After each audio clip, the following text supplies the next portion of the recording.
Vamos falar um pouquinho sobre o sono e os sonhos? Bem, a gente sabe que o ato de dormir em si implica em 3 estágios distintos. O N1, onde a gente vai relaxar, vai acontecer a diminuição dos batimentos cardíacos, relaxamento do pensamento, relaxamento mental. O N2, onde vai haver um aprofundamento desse relaxamento. E o N3, onde finalmente a gente vai estar completamente relaxado. Nessa etapa, ocorre o sono REM, que seria o verdadeiro sono reparador. Durante uma noite, a gente pode passar por 6 etapas de sono, porque elas consistem de 90 a 120 minutos cada uma, completa. O que acontece? Se o nosso organismo não atingir o sono REM, a gente não vai relaxar. Para que exista o relaxamento, para que exista o sono reparador, é necessário a gente entrar nesse estágio REM, que é um estágio onde o corpo fica completamente desligado. A gente tem o batimento cardíaco bem desacelerado, o nosso metabolismo fica completamente estável, a gente faz uma espécie de hibernação. E é durante esse estágio do sono que a gente tem os sonhos. Alguns sonhos a gente não memoriza, porque seria impossível para o cérebro guardar todas as memórias. Mas é também justamente nesse estágio do sono que se faz a fixação das memórias, as memórias necessárias à fixação. Porque também não são todas as memórias que o nosso cérebro fixa.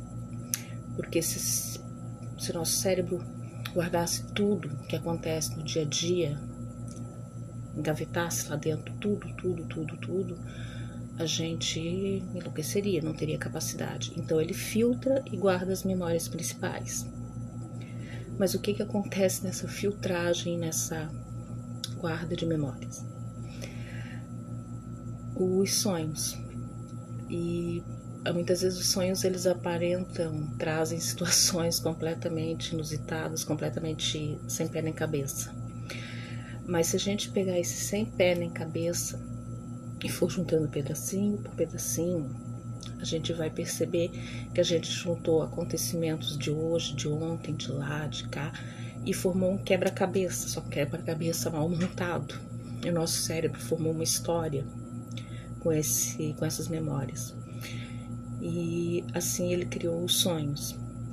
Eles são fragmentos de lembranças que se juntam e acabam formando essas imagens, essas narrativas mentais que a gente cria durante o sono REM.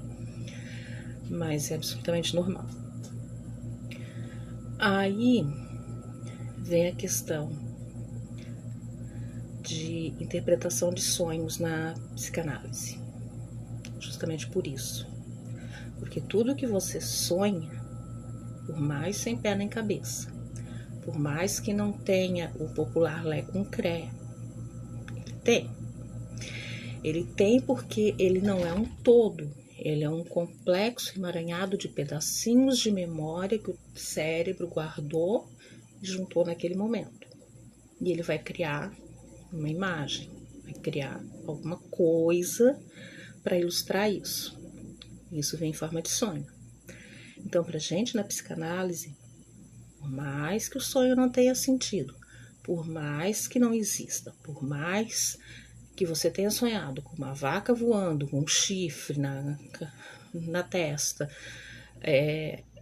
coberta de purpurina que seja, se a gente separar pedacinho por pedacinho, ele vai fazer sentido. Vai porque eles são fragmentos de memória e a gente vai abrir esses fragmentos até chegar à memória principal que está causando esse sonho. Aí chega outra questão. Sonhos repetitivos.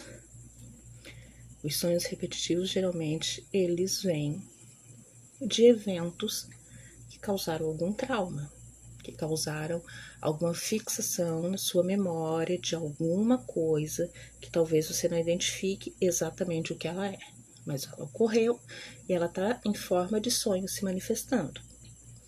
Então não é um além sonho, não é alguma coisa de outro mundo. Quando a gente fala em interpretar os sonhos na psicanálise, a gente não está falando naquela interpretação esotérica.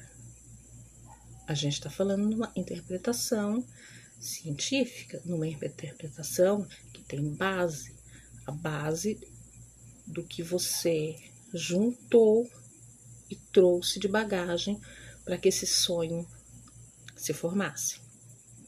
Voltando ao sono REM, é importante que se mantenha esse sono para que você mantenha a memória, para que você previna o Alzheimer, para que você consiga ter uma boa memorização para estudos, enfim, para que você acorde no outro dia revigorado.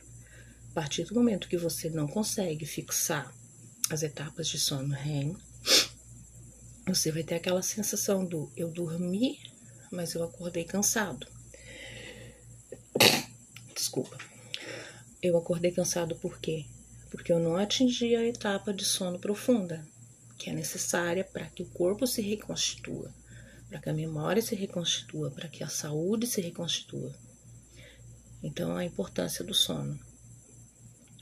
Aí a gente entra em outra questão. A tal da melatonina. Melatonina, que é considerado o hormônio do sono. Muita gente ingere através de cápsulas. Como é que o nosso corpo gera ela? O nosso corpo gera ela através da escuridão.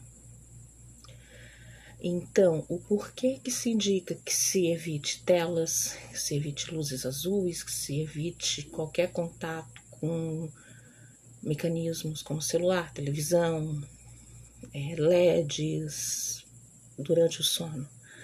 Porque ele não vai proporcionar a escuridão necessária para que você adormeça, atinja o nível REM do sono e descanse.